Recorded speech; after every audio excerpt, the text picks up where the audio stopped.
I'm Andrew. This is my 1996 Honda XR650L. I just picked this thing up this past weekend in Palm Springs for a whopping $1,300. So I think I got a pretty good deal. She does need a lot of work though. She is a little rough around the edges. But the plan is to strip this thing down to the frame and build it back up into a Baja Rally weapon, kind of a one bike quiver, if you will. So something that can do single track, something that can do dunes, something that I can camp off of, do backcountry discovery routes, that sort of thing, and something that can handle, short periods on the highway. So follow along as I build this puppy up. All right, I'm gonna do a little walk around of the bike, show you guys what it has and what it doesn't have, and kind of what our starting situation is here. Starting up front, there's a mess going on with this wiring, as well as the handlebar dashboard situation. We have some ATV high bend bars and some pretty tall bar risers that we're going to have to be switching out. We have some awfully mounted wraparound handguards. They're Tuss. Luckily, we do have the bar, so we can just buy replacement plastics.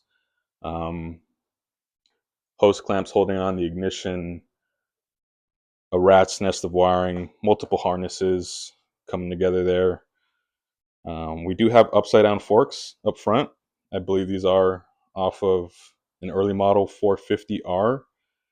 And then we have a Supermoto front fender, DID front rim.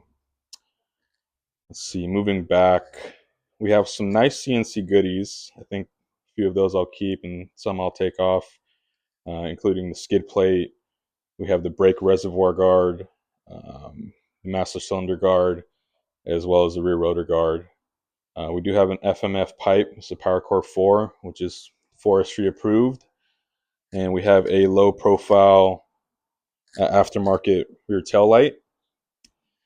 If we come down, we have a Warp 9 complete wheel. I'm not sure if I'm a fan of the black wheels. I might have to switch those out because I'm going to go for a little colorway, or a little different colorway than what's currently on the bike. Coming to the other side, not much going on here. A Tusk gear selector, and overall just a pretty rough condition bike, but she does run and she is all there. And why are you doing that? To set the mood.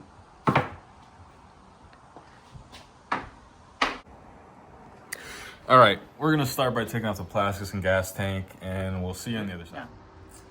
Yeah. Oh, I thought that would work better. Oh, what the hell? Is that grease on my wires? Where's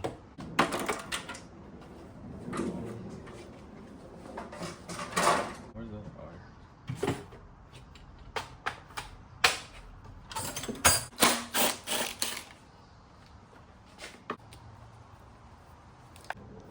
Why is it blue? I think it's this grease. I think it's Maxima.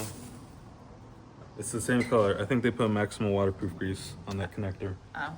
I don't know. It's weird.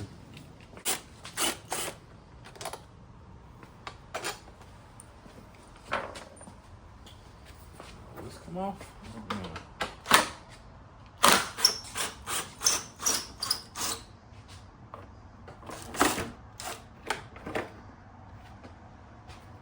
There you go. This is gonna get replaced for sure.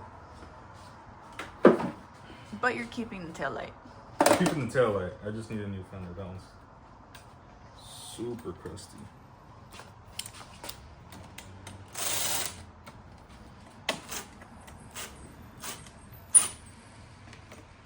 Come on now.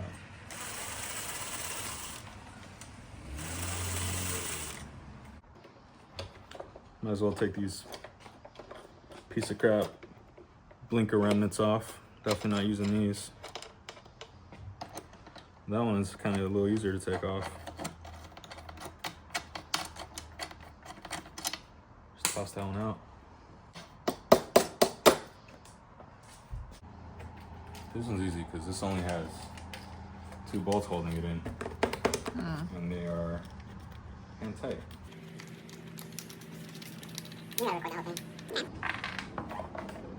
And this is gonna go in the trash too.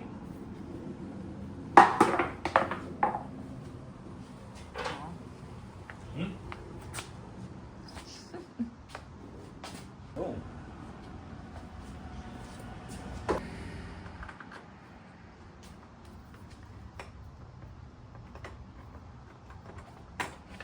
It's like translucent though. Why does it look like that? You see that? Yeah.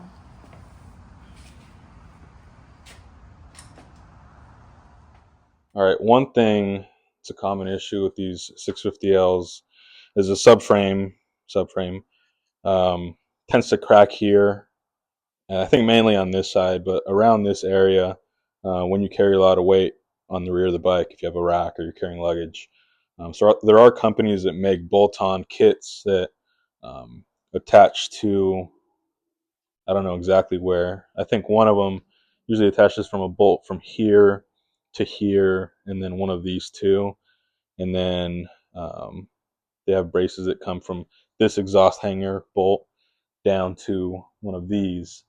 So I don't really want to add extra weight like that, and not a big fan of just tossing bolt-ons like that. So the plan is to fabricate some gussets that connect down here, um, at least come up here, maybe connecting these 2 points as well. And then I'll have to get creative and figure out something as well to put there. The only issue is I don't know how to weld. So I learned how to weld, but um, that will come.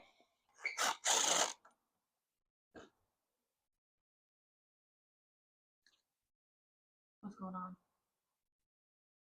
This petcock is like supposed to do that? Not really sure. Gas in this fuel filter. Ooh.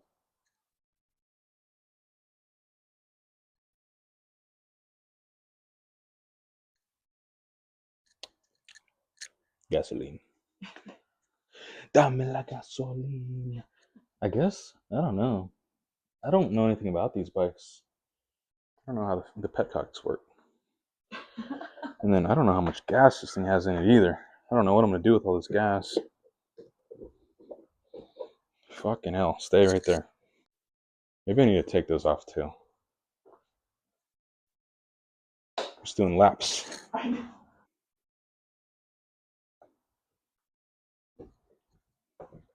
Oh, that was 10 times easier than what I was trying to do. Maybe I should. Oh, yeah, let's turn that off. So I'm gonna be draining this gas tank too. Probably shouldn't have a fire right next to it. Hello? Yeah, we're pretty full. At least 2.5 gallons. Um,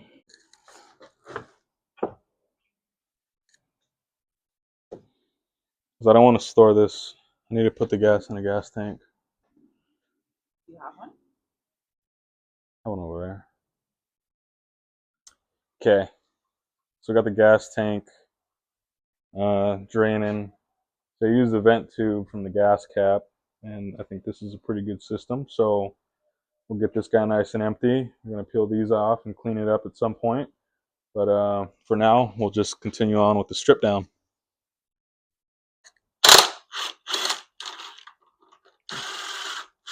There she blows.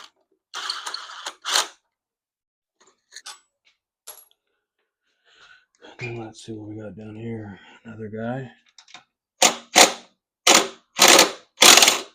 Oh, nice. That came out way better than expected. And then, looks like an exhaust clamp and we're home free. Oh, it's not a 10. Oh, this is a 13. All right.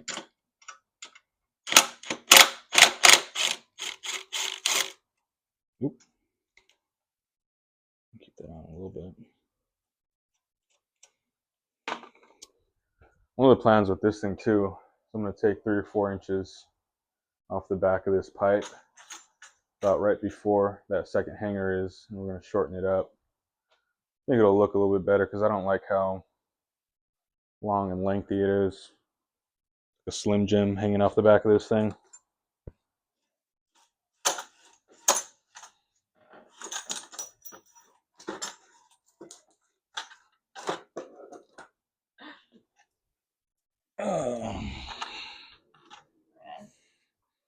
So far, this is my organizational method. We got spare parts. We have Ziploc baggies with the stuff that we've taken off so far, or the hardware for the stuff we've taken off so far, in there. Bunch of extra fenders. But as we go along, I think I'm going to have to figure out something a little bit better because this is already overflowing. So I think I have a lot of real estate on the ground there. I might just toss it all down there. Okay, so one of the plans with this bike too is this battery box is going to be deleted. So we got a big old lead acid battery in here. What else do we have? We have a fuse block and the computer as well. So all these items are going to be placed here above the air box. We're going to have to make some room and shove some wires in there, but we're going to go with the smaller lithium ion or lithium iron battery. Should fit here on top of the air box. CDI is going to go inside the air box, probably velcroed in there. And the fuse block, I think I can just bolt it along the top of this air intake here. And that way we can delete this entire box. We can delete the frame in the back here that supports it. If you want to take a look back here, we're going to lose all this metal. And then this bracket here on the frame, this gusset or whatever you want to call this mounting point is going to be removed, as well as this mounting point. So we're going to shave the frame a little bit and try to lose some weight along the way. All right, since we're on the topic of removing items, including, the battery box, the frame mounts, and that sort of thing, a couple other things that I wanted to talk about. The helmet mount here, or the helmet lock that comes stock on these 650Ls, that will be getting removed. I do not need this, and this will be being shaved clean. And these are the blinker mounts. These will also be getting removed since we're going to be installing some flush fit plug style turn signals into the fender, directly into the plastic. So this is going to get removed. This is going to get removed. All of this is going to get removed, and then we're going to add those gussets that we had talked about in the rear. I guess another thing too, talking about making frame modifications. I think I touched on the steering stop issue over here. If you can take a little closer look, you can see in here how this frame side steering stop is just getting blown through by the triple clamps. We're going to add a little horseshoe shaped piece of metal around this steering stop. And it's going to go around here. It's going to extend up a little higher and then come around and wrap around the other side. That way we're making good contact with this steering stop and preventing issues like this over here. You can see the forks have smashed into the regulator rectifier on this side. So these are pretty pricey from Honda, so we'll see if I need to replace this or not. Or maybe I'll just run it as is. It's just not going to get as good heat or as good cooling. And then when it does shit the bed, maybe I'll replace it then. But you can see how without those steering stops, that triple clamp went right in there and took out those fins. So we're going to try to avoid that and add a little bit of material to the frame side steering stop.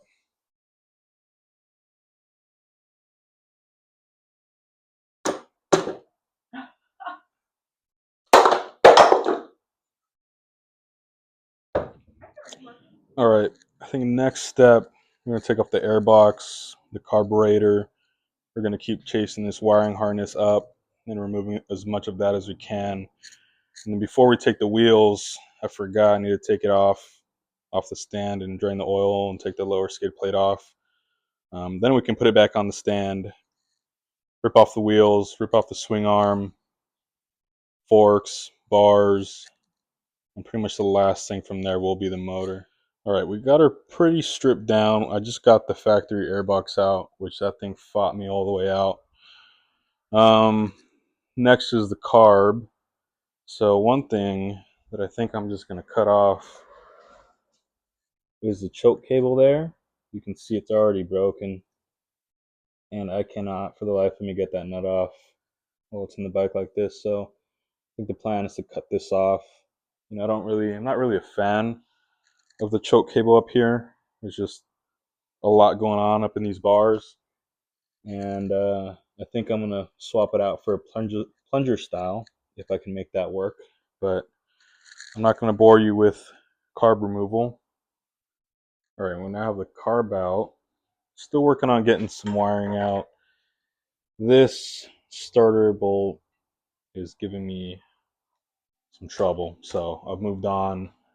I've now begun to take off these hand guards, and I'm going to show you guys a little trick for taking out these bar ends that are just stuck. So I got this one most of the way out. I'm going to show you how to get this out. I have these big channel locks. You don't need ones as big as these, but these ones happen to work well. And you need to make sure that the end bolt is threaded in to the bar end piece on the inside so that it grabs it and pulls it out. So I'm going to get a good grip on that bolt with the channel locks. There we go. That's all it is. All right, that's about as far as we've gotten for today. I think next time around we're going to focus on getting the wheels, forks, swing arm off, just get it down to the frame and engine. And then once we get the engine out, we can actually start working on it and addressing all the little things that we found along the way.